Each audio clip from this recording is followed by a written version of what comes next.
Hello everyone, welcome to English session. So in today's session, we're going to see a poem number 11, After Apple Picking, and the poet of this poem is Robert Lee Frost. After Apple Picking, Robert Lee Frost. About Robert Lee Frost. Robert Lee Frost was a famous American poet.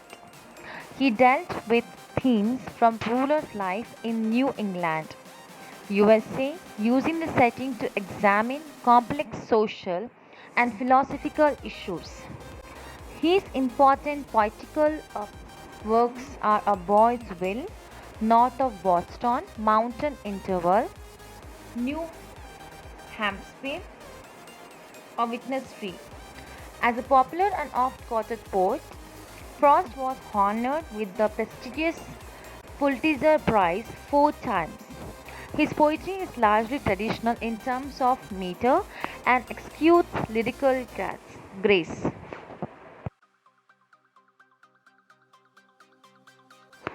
About poem.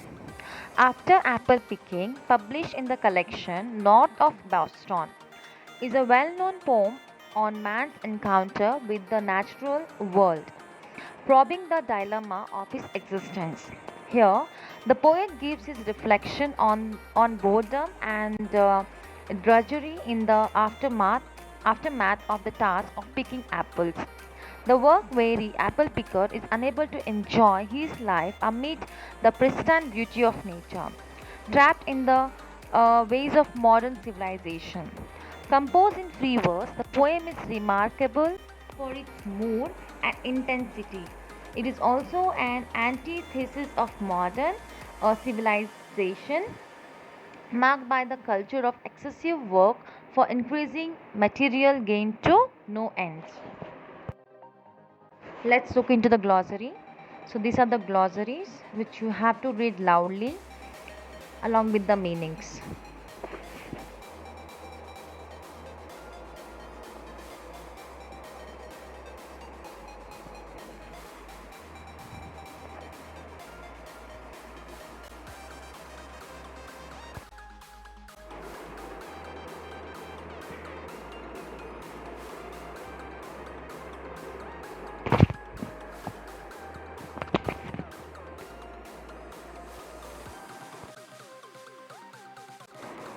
So let's see the poem. First stanza.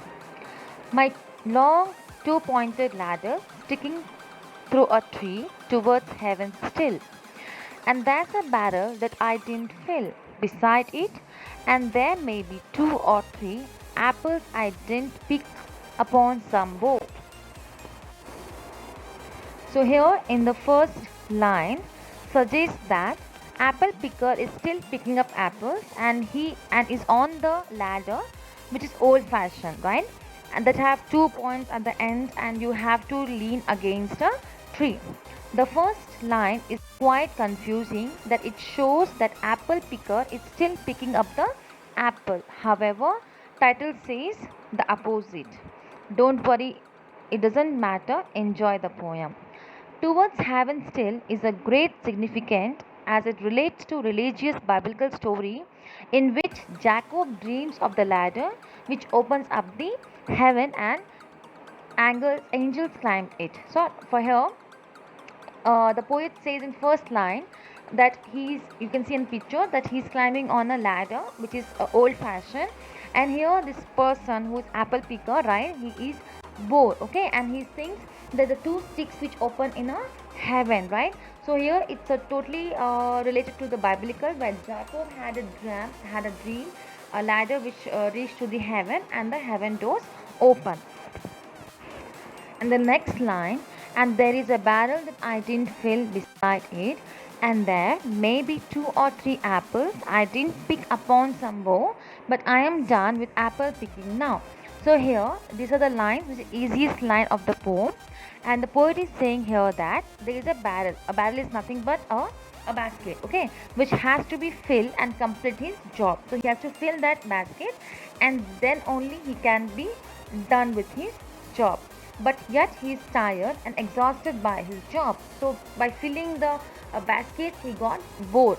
It also says that the ripped apples are hanging from the tree, which he has to pick and put into the last barrel. That is, the last basket is left out, and then he has to pick up the which turns into a fruit, not the raw one, which is turns into the fruit.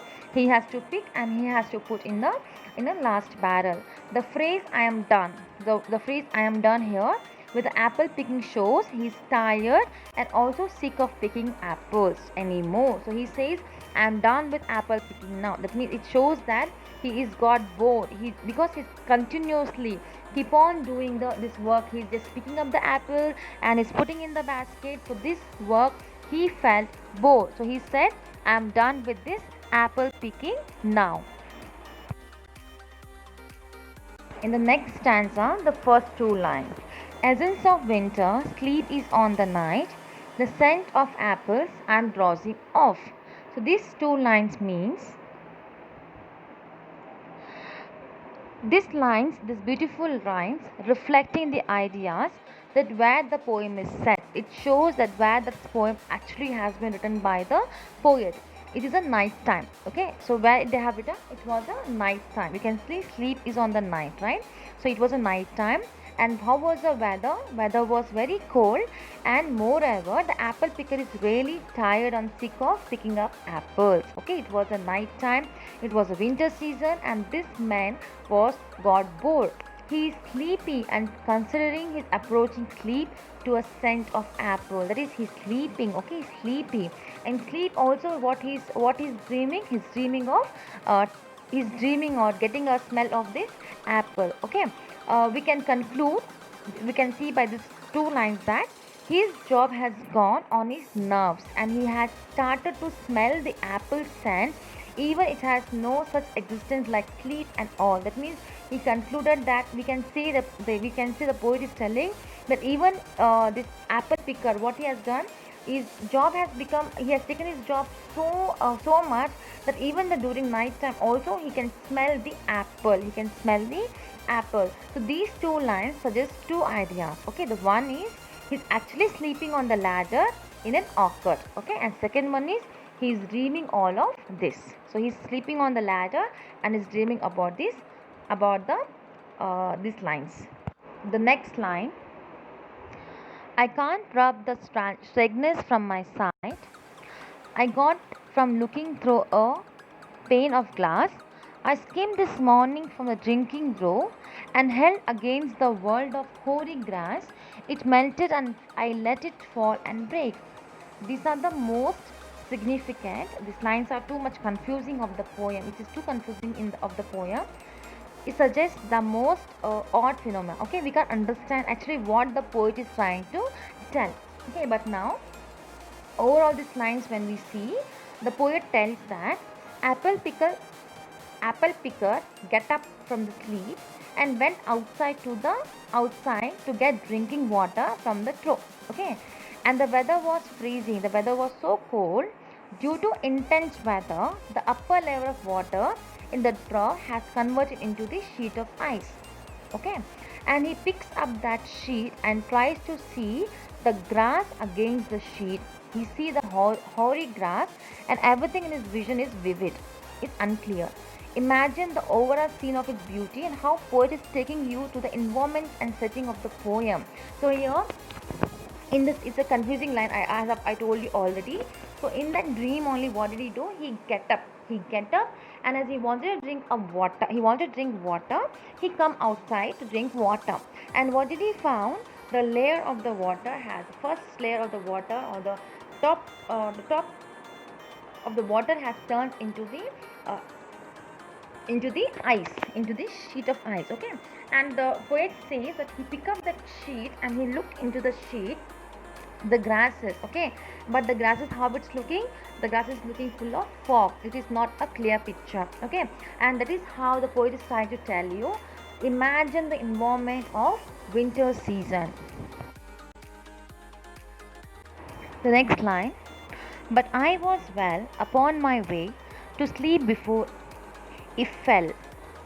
and I could tell what form my dreaming was about to take. So here the poet says, huge time shifts here. Okay, he says he's on his way to sleep and ice has not dropped down yet. These lines are quite far away from real world. Whether he's having a dream or of latest memory, or maybe he's just trying to extricate uh, by confusing the reader into his world game. Okay, in the upcoming line he said what form of dream he will be going to have. It is all about apple speaking and nothing else would be coming in his dream. So here the poet says it's a bit confusing, and he says before I sleep my before I sleep, I can see the apple picking, and that is how I was dreaming about the apple, because the whole day, every day, the whole time, he only do the apple picking. So even in his dream, he could see the dream of apple picking. In the next line, magnified apples appear and disappear, stem ends and blossom ends, and every fleck of russet showing clear. So in this, these lines are draw the picture of his dream. He's having a dream where he sees apple which are otherworldly appearance and big in size. They are floating in front of his eyes like little stars or something like that, and every brownish or reddish specks that dot the surface of apples. So here, speck is a tiny spot and fleck a small patch or of light or color.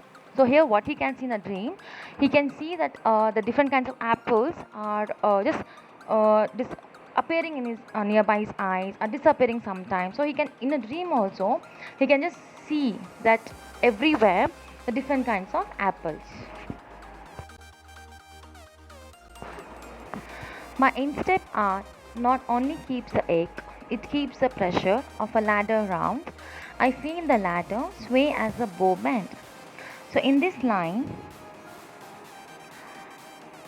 he's feeling even the pressure of the ladder upon the bottom of his foot and swaying on the ladder against the tree. It shows his senses are totally and deeply involved in his dream. Okay, and he thinks round ladder is just telling about the old fashioned ladder uh, which can be used before, right? So he says, so in this line he says the pressure, how much he feels, what he feels when he's on the ladder. Okay, and this is ladder is an old fashioned one, so he's got bored because of ladder also. The next stanza, next line, and I keep hearing from the cellar bin the rumbling sound of load on load of apples coming in. So here in this line, it draws the entirely realistic image of apples being unloaded into the storeroom where apples are sorted and arranged. He can even feel the sound of it. Okay, it also gives the idea that speaker is not only the apple picker, there are other workers also present in the orchard and doing the similar job. Okay, and they are continuously emptying and refilling the barrel throughout the day. This is the work of the apple picker. The next line, for I have had too much of apple picking. I am overtired of the greatest harvest I myself desire. He was having once a strong desire of harvest, but now he's exhausted and want to stop picking the apples anymore. So once upon a time he was too much interested to pick up the apples, but now as he's doing keep on doing the same work, he has been exhausted. It shows the life that sometimes we are excited, sometimes something in life, and after a few days we get bored or tired of doing the same job again and again, and no matter how much we used to love it. So once we do the job again and again, it leads to the boredom. The next line, there were 10,000 fruits to touch, cherish in hand, lift down, and not let fall. For all that struck the earth, no matter if not bruised or spiked with stubble. Went surely to pick up the cedar apple, heap as of no what. So in this line, the reasons of apple picker to be overtired of harvest is hidden. Okay, and he has to do the same monotonous job again and again, that is pick and drop. Secondly, he has to be intensively conscious of not letting fall the apples on the ground, for they would be of no worth and will be sent to the place where heap of such apples are there, and apple cider will be made out of them. The whole process is very painful for the speaker, as it contains the boredom and extra care towards his job. So here he says that I have to be very much careful while picking up the apple, and it is when he speaks these lines, he feels very sad. It shows that he needs extra care towards his job. The next line, one can see what will trouble the sleep of mine, whatever sleep it is. In the following line, he's expecting to see the dream again, okay, and sure what kind of dream he will have it. He want to sleep again and he want to just check what kind of dream he'll get it. The word trouble is for the reader. It shows that speaker is disturbed by having such images in sleep, okay, but the answer is of why is not being given here, why he is so much disturbed. Sometimes poet remain some point to be partially discussed just to increase the reader's interest. So here he says he want to sleep and he want to see what kind of dream he will get it. And here the poet used the word trouble, and it is not given what kind of trouble the poet is feeling. So why it is not mentioned, or why it is not described the trouble, because the poet wanted to have no have that to have the interest towards the readers. In the last stanza, were he not gone, the woodchuck could say whether it's like his long sleep, as I described its coming on, or just some human sleep. He's just wondering in this line, he's just wondering whether he will have a normal human sleep, or will he have for the whole season, like a long period of time, um, a dream like he's to get apples and all these things. So he was just wondering whether I can be a normal person or not.